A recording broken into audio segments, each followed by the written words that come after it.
Hello everyone, welcome back to my channel. जैसे कि title से आपको हमारे आज का टॉपिक तो पता चल ही गया होगा। हम इसी टॉपिक पे आज अपना ये व्लॉग स्टार्ट करते हैं।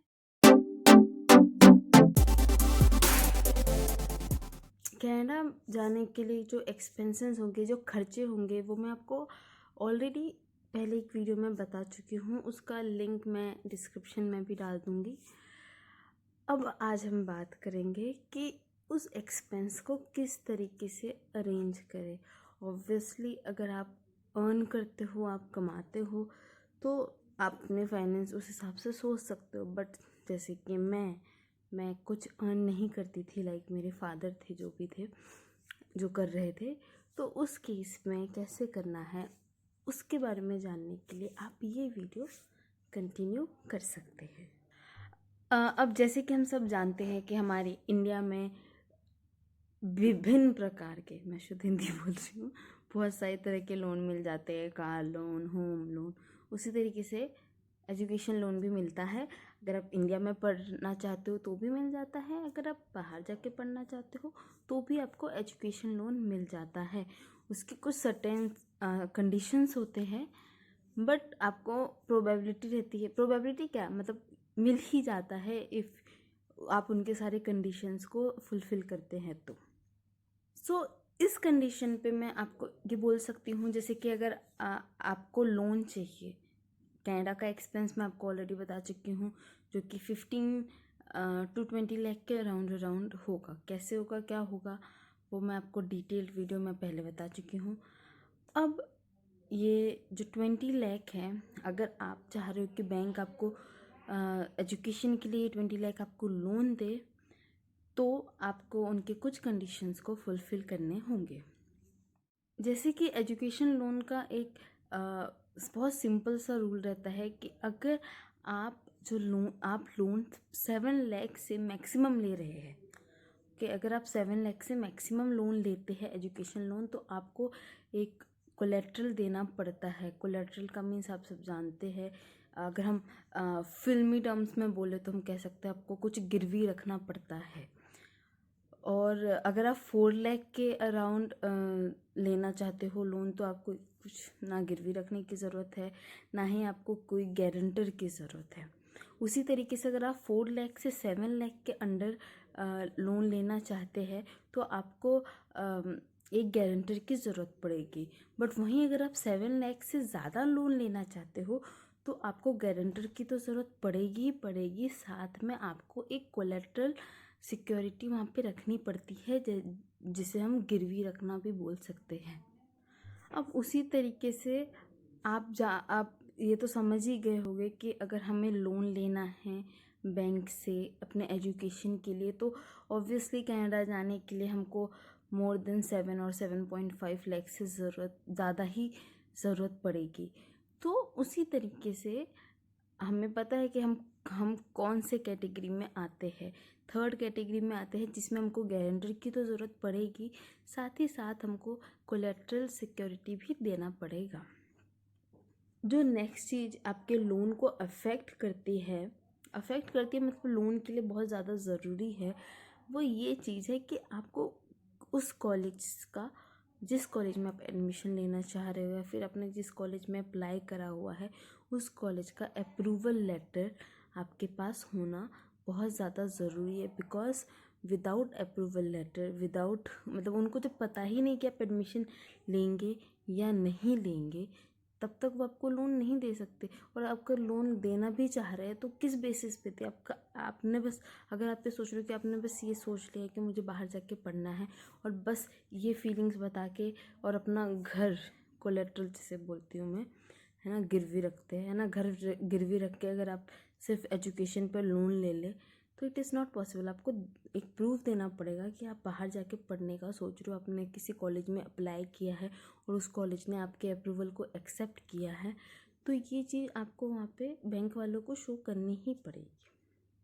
तो ये जो 2 फैक्टर है, जिसे मैं कहती हूँ बहुत इम्पॉर्टेंट है आपके लोन लेने के लिए, कि आपके पास उस कॉलेज का अप्रूवल लेटर जो मस्ट है, जो होना ही चाहिए। और दूसरा, अगर आप 7.5 लाख से ज़्यादा लोन ले रहे हैं, तो आपके पास उसका मतलब उसको पे बैक करने के लिए कुछ कोलेट्रल होना चाहिए, ताकि आप बैंक को इस चीज़ को ये प्रूव कर सको कि हाँ ऑब्वियसली एट एनी कॉस्ट हम आगे चल के आपका जितना भी लोन अमाउंट है वो आपको रीपे कर सकते हैं। तो ये दो चीज़ हो गए हमारे बहुत इम्पॉर्टेंट फैक्टर। हाँ, वन मोर थिंग कि जो अप्रूवल लेटर में आपका फ़ीस स्ट्रक्चर भी देना मतलब होना चाहिए, क्योंकि ऑब्वियसली उसी फीस स्ट्रक्चर के बेसिस पे ही आपको बैंक लोन दे सकता है। अब जो बात है हम ये करते हैं कि ठीक है, आपने एजुकेशन लोन के सारे कंडीशन आप फुलफ़िल करते हो, आपके पास कोलेट्रल भी है, आपके पास ऑफर लेटर भी है, और आप अभी ये सोच रहे हो कि मुझे लोन लेना चाहिए या नहीं लेना चाहिए, या फिर एजुकेशन लोन ही लेना चाहिए या फिर कोई और लोन लेना चाहिए, कि मैं पर्सनल लोन लेके ही एजुकेशन लोन वाला काम कर दूँ या वॉटएवर। बहुत सारे ऑप्शंस होते हैं हमारे पास, but what should we do. अब ये जो सवाल है कि व्हाट शुड वी डू, ये चीज़ मैं नहीं बता सकती, बिकॉज ये चीज़ें person to person, situation to situation depend करता है। बट यहाँ पे मैं आपको सिचुएशंस बता सकती हूँ कि ऐसे कौन कौन से सिचुएशंस होते हैं जिसके बेसिस पे आप ये डिसाइड कर सकते हो कि आपको एजुकेशन लोन लेना चाहिए या नहीं लेना चाहिए। तो अब मैं आपको ये चीज़ें बताऊंगी कि आप एजुकेशन लोन ले रहे हो। कुछ चीज़ें जैसे मेरे कंडीशन में जब मैंने एजुकेशन लोन लिया था कनाडा के लिए, तो कुछ चीज़ें मुझे नहीं पता थी इवन। तो मैं चाहूँगी कि आपको पता हो ये चीज़ें, कि आपको किन चीज़ों को अपने माइंड में रखना है before applying for education loan. Okay, और आप उस चीज़ के लिए पहले से ही प्रिपेयर रहे, जो कि मैं नहीं थी, जिस वजह से कुछ प्रॉब्लम मुझे फेस करने पड़े थे। तो इस वजह से मैं चाहूँगी कि मैं आपको वो चीज़ें बता दूँ जो आपके दिमाग में ऑलरेडी होनी चाहिए लोन लेने से पहले। अब सबसे इम्पॉर्टेंट चीज़ जिसको मैं बोलूँगी लोन सैंक्शन या फिर एजुकेशन लोन में, कि आपका जो लोन होता है वो स्टार्टिंग में सैंक्शन होता है। ओके, आपको ऐसा नहीं बोला जाता है एजुकेशन लोन में कि हाँ ठीक है आपका एजुकेशन लोन पास हो गया, now you take the amount. ऐसा नहीं होता। ये चीज़ obviously most of the person को पता है कि एजुकेशन लोन सैंक्शन होता है और एक बार में होता है। ऐसा नहीं कि अभी आपको 5 लाख ज़रूरत है तो आपने पहले 5 लाख लोन के लिए अप्लाई कर दिया, फिर बाद में कुछ और अमाउंट के लिए नहीं। एजुकेशन लोन एक बार सैंक्शन होता है, एक अमाउंट पे होता है, जो कि अगर आपका 2 साल का कोर्स है तो 2 साल के कोर्स पे डायरेक्टली एजुकेशन लोन जो है वो सैंक्शन होता है। हाफ करके नहीं होता है, और एक अमाउंट पे स्टार्टिंग में होता है सैंक्शन। अब एजुकेशन लोन सैंक्शन होने के बाद आपको अमाउंट नहीं दिया जाता है, आपके पास एक प्रूफ रहता है। आप चाहो तो लोन सैंक्शन लेटर कैसा होता है मैं आपको दिखा सकती हूँ। इस तरीके का होता है लोन सैंक्शन लेटर, मैंने IDBI से लिया है। ठीक है, तो आप अगर चाहो तो मैं इसका PDF डाल सकती हूँ इफ़ यू वांट, कि क्या क्या होता है उसमें लोन सैंक्शन लेटर। तो आपको बस लोन सैंक्शन लेटर मिलता है, अमाउंट नहीं मिलता है।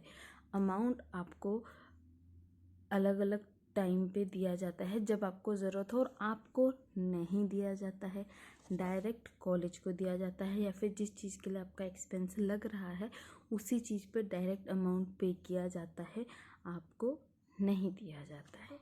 फॉर एग्ज़ाम्पल आपका लोन अप्रूव हो जाता है, आपको लोन सैंक्शन लेटर मिल जाता है ओके, आपको लोन सैंक्शन लेटर मिल जाता है। Then for example you need to book your seat, है ना, आपको सीट बुक करना है, उसके लिए आपको फर्स्ट सेमेस्टर की फ़ीस पे करनी पड़ती है, जो कि आप सभी जानते हैं कि ऑब्वियसली एक टाइमलाइन आपको दिया जाता है कि इस टाइम तक आप फ़ीस पे कर दीजिए।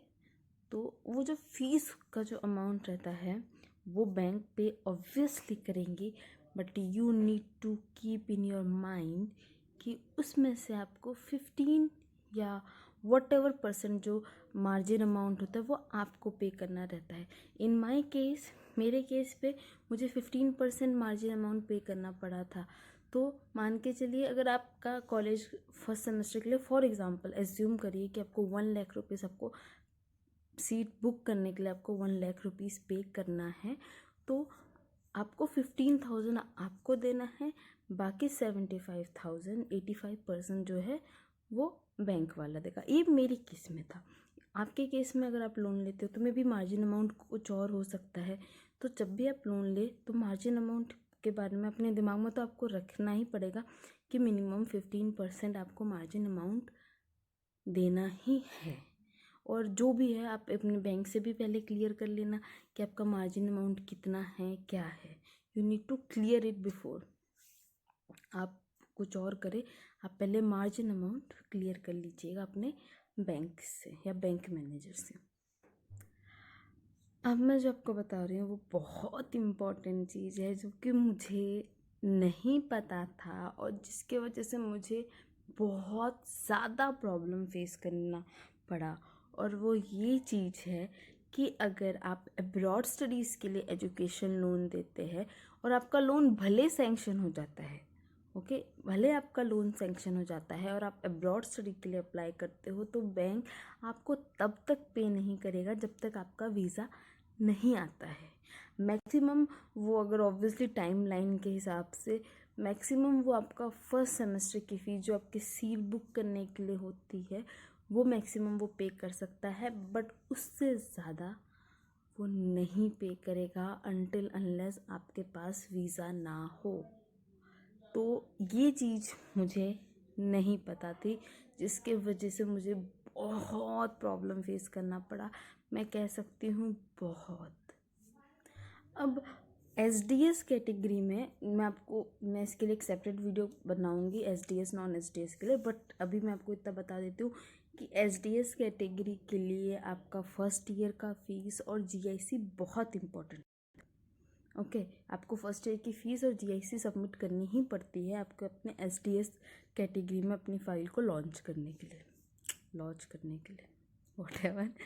तो इस टाइम पे क्या हुआ कि मेरे बैंक वालों ने साफ मना कर दिया कि हम आपको जीआईसी के लिए पे नहीं कर सकते, हम आपको सेकंड सेमेस्टर की, क्योंकि मैंने सिर्फ फर्स्ट सेमेस्टर की फ़ीस पे कर दी बिकॉज मुझे नहीं पता था।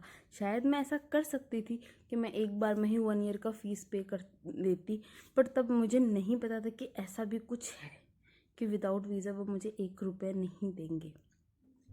सो प्राइवेट बैंक में कुछ आई डोंट नो किस तरीके से कन्विंस होके ये पेमेंट वो लोग कर दे रहे थे, बट मेरे बैंक मैनेजर ने साफ मना कर दिया कि वो 1 रुपये भी नहीं दे पाएंगे मेरे को।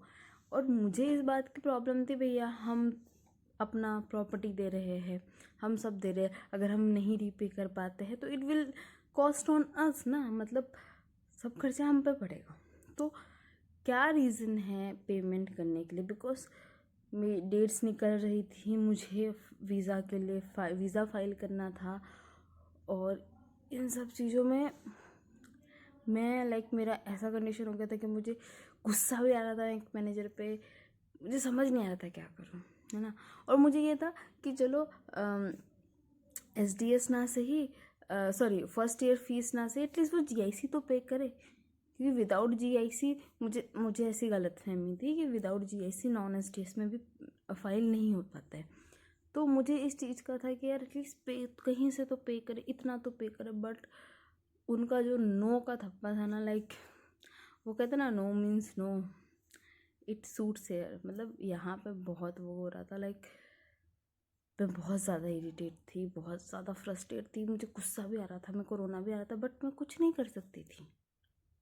और इस पॉइंट पे बैंक वालों ने मुझे ऐसा बोला, हमें ऐसा बोला कि आप एक काम करिए, आप पेमेंट खुद से कर लीजिए, आफ्टर वीज़ा आपका वीज़ा आता है तो वो आप क्लेम कर लीजिएगा। तो मेरा कहना था कि अगर हम इतना कैश कर पाते तो हम एजुकेशन लोन ही नहीं लेते। ऑब्वियसली ना, अगर हमारे पास इतना अमाउंट था कि हम 5.5 लाख जीआईसी दे देते, सेकेंड सेमेस्टर की फ़ीस दे देते, तो हम लोन ही क्यों अप्लाई करते। लोन हमने इसी रीज़न से अप्लाई किया ना, बिकॉज कैश इतना एक बार में अमाउंट करना it's slight difficult for us. कर सकते थे बट थोड़ा होता है कि यार लोन मिल रहा है तो फिर क्यों हम ऐसा करें। तो इस पॉइंट पे ये था कि हम फिर लोन ही नहीं अप्लाई करते। बट कंडीशन ऐसी थी उसके बाद कि मैं बहुत ज़्यादा परेशान तो थी, बट फिर हमने सोचा कि नॉन एसडीएस में ही करते हैं, और कहीं से पता क्या कि नहीं सीए रिपोर्ट की ज़रूरत, सॉरी जीआईसी की कोई इतना ज़रूरत नहीं होता अगर आप नॉन एसडीएस में कर रहे हो। अगर आपके पास लोन सैंक्शन लेटर है, जो कि थैंकफुली था मेरे पास, और अगर आप सीए रिपोर्ट बना लेते हो आपका, जिससे ऐसा प्रूफ हो जाता है कि आपके पास अमाउंट है, लिक्विड कैश अगर आप 5 to 6 लाख शो कर देते हो तो मतलब कोई प्रॉब्लम नहीं होती। बट नॉन एसडीएस में उन्होंने थोड़ा सा ऐसा लगता है, ऐसा फील होता था कि इतने सारे डॉक्यूमेंट्स ये करो, ये वाला डॉक्यूमेंट, वो वाला डॉक्यूमेंट, सारे डॉक्यूमेंट्स करना, अरेंज करना थोड़ा झंझट का काम लगता है था मेरे को। बट मैंने कहा यार अगर करना है तो चलो यही करो। और लोन सैंक्शन डॉक्यूमेंट जो होता है वो बहुत इंपॉर्टेंट डॉक्यूमेंट होता है वीज़ा के लिए। अगर आप नॉन एसडीएस में अप्लाई कर रहे हो तो लोन सैंक्शन डॉक्यूमेंट बहुत इंपॉर्टेंट होता है क्योंकि एक तरीके से रहता है कि आपको गवर्नमेंट को ये प्रूफ करना है कि आपको किस तरीके से आप सेकेंड ईयर का फीस या सेकेंड ईयर के एक्सपेंसेस या पूरे साल भर का एक्सपेंसेस किस तरीके से निकालेंगे। तो लोन सैंक्शन लेटर ये रहता है ना कि ऑब्वियसली बैंक पे कर रहा है, तो लोन सैंक्शन लेटर इस जगह पे बहुत ज़्यादा कहते हैं ना इम्पॉर्टेंट हो जाता है अगर आप नॉन एसडीएस में कर रहे हो। तो जैसे तैसे करके मैंने अपना जो कंडीशन है वो सॉल्व किया। बट अब मैं आपके लिए ये कह रही हूँ कि आप जब लोन अप्लाई करें या फिर एजुकेशन लोन ले किसी बैंक से, तो इस चीज़ के बारे में आप क्लियर कर लीजिएगा कि आप क्या करेंगे क्या नहीं, अगर आप एसडीएस कैटेगरी में जाना चाहते हो तो। बट एट द एंड मैं ये कहूँगी एसडीएस नॉन एसडीएस में इतना कोई डिफरेंस नहीं। मुझे किसी ने ऐसा बोल दिया था कि नॉन एसडीएस से वीज़ा के चांसेस कम हो जाते हैं, तो ऐसा कुछ नहीं होता। SDS non SDS is same, बस टाइम का डिफरेंस रहता है कि एसडीएस में थोड़ा जल्दी प्रोसेसिंग होता है और नॉन एसडीएस में थोड़ा लेट। और अभी का जो पैंडेमिक है, जल्दी लेट का कोई लेना देना नहीं है। अब तो जो लक्की वन है उनको वीज़ा जल्दी आ जा रहे हैं, चाहे वो एसडीएस है या नॉन एसडीएस है। इट्स लाइक अभी के सिचुएशन पे तो ये फास्ट और लेट वाला काम नहीं कर रहा है। बट आगे चल के जब सिचुएशन नॉर्मलाइज हो जाएंगे तो बस यही है कि 45 डेज़ के अंदर आपका काम कर देता है और ये 90 डेज़ के अंदर। सो इट्स ओके वाला। आई थिंक कोई ज़्यादा डिफरेंस नहीं है एसडीएस नॉन एसडीएस में।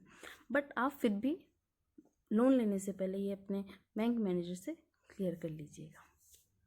वन मोर इम्पॉर्टेंट थिंग जो मैं आपको बताना चाह रही हूँ वो ये है कि जो भी आपका इंटरेस्ट लगेगा, लाइक फॉर एग्ज़ाम्पल मेरे केस पे 8.9% इंटरेस्ट लग रहा है, तो जो भी आपका इंटरेस्ट लगेगा आपका सैंक्शन अमाउंट पे कभी नहीं पड़ेगा। आपका इंटरेस्ट उसी अमाउंट पे पड़ेगा जो आपने सैंक्शन करवाने के बाद विड्रॉ करवाया है। सो इंटरेस्ट अगर लगता भी है तो इतना ज़्यादा इशू नहीं है। एंड इट्स बेटर कि आप जब जैसे ही आप विड्रॉ करते हो अमाउंट, उसी टाइम से अगर आप इंटरेस्ट पे करने लगते हो तो इट्स लाइक जो स्लाइट इजी हो जाता है कि आप 3 साल बाद पे करना स्टार्ट करो। बिकॉज अगर आप जैसे कि फर्स्ट सेमेस्टर की फ़ीस भी आप पहले निकलवाते हो तो मैक्सिमम अगर आपकी फ़ीस 4 to 5 लाख है तो मैक्सिमम 3 और 4 हज़ार आपका इंटरेस्ट पड़ जाएगा मंथली। तो कोई आई डोंट थिंक कि कोई इश्यू है आपको स्टार्टिंग में इतना पे करने के लिए अगर आप कनाडा जा रहे हैं तो। और 3-4 थाउजेंड कनाडा के टर्म्स पे देखो तो इतना अमाउंट नहीं है। बट ये क्या है कि आगे चल के आपको थोड़ा सा ईज़ कर देता है।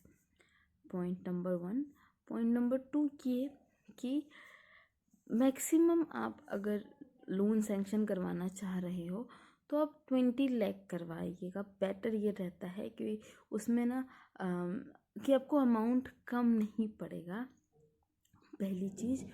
और दूसरी चीज़ उसमें ये रहेगा कि इंटरेस्ट तो आपको 20 लाख पे पड़ ही नहीं रहा है ना, जितना आप लोन सैंक्शन करवा रहे हो इंटरेस्ट तो उस पर पड़ रहा है जो आप विड्रॉ करा रहे हो। अगर आपको लगता है आपको नहीं चाहिए तो वेल एंड गुड, आपको उसकी कोई ज़रूरत ही नहीं पड़ेगी। बट अगर आपको ज़रूरत पड़ जाती है कि कॉलेज के किसी रीज़न से, तो आपके लिए वो अच्छा रहता है क्योंकि आपके पास सैंक्शन अमाउंट पड़े हैं, है ना। बट यहाँ पे क्या है कि अगर कम पड़ जाता है तो आपको प्रॉब्लम हो सकती है। अगर आप वहाँ कनाडा जाके आप सोचो कि नहीं सेकेंड ईयर का फ़ीस मैं लोन नहीं लूँगा, मैं खुद से अरेंज कर दूँगा या कर दूँगी, तो और अच्छी बात, आप लोन लोगे नहीं, आपको इंटरेस्ट पड़ेगा नहीं, तो जो आपका प्रीवियस इंटरेस्ट रहा होगा आप वही इंटरेस्ट दे रहे होगे, तो सब कुछ बेटर रहेगा। बस आप थोड़ा सा ये प्लान करके रहें। सो अभी मैंने आपको कंडीशंस एंड सिचुएशन बता दिया है कि आपको लोन लेना चाहिए या नहीं लेना चाहिए कनाडा के एजुकेशन के लिए। मतलब सॉरी, मैंने आपको सिर्फ कंडीशन बताया है, लेना चाहिए या नहीं लेना चाहिए, इट्स ऑल योर डिसीजन। जो चीज़ें मैटर करती है मैंने आपको बता दिया, जो कि 15% margin amount, 15 not, it is in my case, तो मेरे दिमाग में 15% बैठा हुआ है, कुछ भी हो सकता है, आप चेक कर लीजिएगा कितना है। देन वीज़ा के बिना आपको 1 रुपये नहीं मिलता, इस चीज़ का तो सबसे ज़्यादा ध्यान रखिए कि क्या मतलब आप उसके बाद भी लेना चाहते हैं कि नहीं। मेरी माने तो ले लीजिए, क्योंकि ठीक है, अगर आपको पेमेंट, अगर आप बैंक मैनेजर से बात करके देख सकते हैं कि वो पेमेंट करेंगे या नहीं करेंगे करके, या थोड़ा सा उनको कन्विंस करने की कोशिश कर सकते हैं, क्योंकि मेरा बैंक मैनेजर तो बिल्कुल भी कन्विंस नहीं हुआ, बट आपका क्या पता बहुत अच्छा हो बैंक मैनेजर, तो ये चीज़ आप देख सकते हो। और नहीं भी होता है तो नॉन एसडीएस कैटेगरी में क्या रहता है कि बैंक जो लोन सैंक्शन लेटर है बहुत इम्पॉर्टेंट डॉक्यूमेंट है, तो इस वजह से आप लोन सैंक्शन लेटर, मतलब कहते हैं ना एक प्रूफ ऑफ फंड के चीज़ पे बहुत इम्पोर्टेंट है ये पॉइंट। और यही 2 पॉइंट है, और क्या है ना, मार्जिन वगैरह का तो आपको ध्यान रखना ही है, तो इन सब चीज़ों पे ध्यान रख सकते हो, तो आप खुद डिसीजन ले सकते हो कि आपको लेना चाहिए या नहीं लेना चाहिए। और सबसे इम्पोर्टेंट चीज़ कि एसडीएस नॉन एसडीएस में कोई ज़्यादा फ़र्क नहीं है, इसके लिए मैं कभी डिटेल वीडियो बनाऊंगी। इफ़ यू वांट, आप चाहते हो एसडीएस और नॉन एसडीएस में डिफरेंस पता करने के लिए कि क्या है, तो आप मुझे कमेंट सेक्शन पे बता सकते हो कि मैं उस पर वीडियो बनाऊँ या नहीं बनाऊँ, या फिर नेक्स्ट प्रोसीजर पे वीडियो बनाऊँ। तो ये 2 चीज़ हो गया। और एसडीएस नॉन एसडीएस में कोई डिफरेंस नहीं है, बस टाइम का है, 45 डेज़ और 90 डेज़ का। बट मुझे नहीं लगता कि ये इतना बड़ा फैक्टर है कि अगर आप फाइनेंशियली नहीं स्टेबल हो इतना कि आप एक बार में इतना अमाउंट एक साथ कर सको, तो नॉन एसडीएस भी कोई बुरा नहीं है। लोन ले रहे हो, आपको लोन और लोन सैंक्शन लेटर तो बेस्ट है ही, मैंने आपको बताया बहुत स्ट्रॉन्ग एविडेंट होता है, लाइक जीआईसी, जैसे जीआईसी होता है अपना एसडीएस में, नॉन एसडीएस में लोन सैंक्शन लेटर होता है। उसके अलावा भी बहुत सारी चीज़ें रहती है, वो मैं आपको बाद में बता दूंगी कि नेक्स्ट अगर कोई वीडियो होगी बनाऊंगी इस पर, तो मैं आपको बताऊंगी क्या क्या डॉक्यूमेंट्स और इम्पॉर्टेंट होता है नॉन एसडीएस में। बट कोई मुश्किल नहीं होती, कोई प्रॉब्लम नहीं होती है। तो ये सारी चीज़ें हैं, फैक्टर है जिससे आप ये डिसाइड कर सकते हो कि आपको लोन लेना चाहिए या नहीं लेना चाहिए। तो ये था आज का वीडियो कि आपको एजुकेशन लोन लेना चाहिए या नहीं लेना चाहिए, फिर कौन सी बातें हैं आपको अपने माइंड में रखना चाहिए लोन लेने से पहले, और क्या क्या इशू हो सकते हैं, कितने पापड़ बेलने पड़ते हैं, तो ये सब चीज़ें हैं। और थैंक यू सो मच, आपने इतने सारे कमेंट्स करे मेरे प्रीवियस वीडियो में, मुझे बहुत अच्छा लगा, जिसकी वजह से मैं थोड़ी बहुत मोटिवेट हुई कि मैं ये वीडियो बनाऊं, और इस वजह से मैं बना भी रही हूँ। तो अगर आप उतना ही व्यूज़ वगैरह इस वीडियोस पे भी देंगे तो मैं थोड़ा और मोटिवेट हो जाऊँगी और वीडियोस बनाने के लिए। तो बस इतना सही है, थैंक यू सो मच, और लाइक कमेंट शेयर सब्सक्राइब सब कर दीजिएगा, और मुझे बताइएगा कि क्या इस वीडियो में क्या गलती थी, साउंड वाउंड ठीक है या नहीं। अब आई विश इसमें साउंड ठीक हो पहले वीडियो से, बट फिर भी मुझे बता देना, अगर कुछ लगेगा तो मैं और इम्प्रूव करने की कोशिश करूँगी। Thank you so much, keep watching.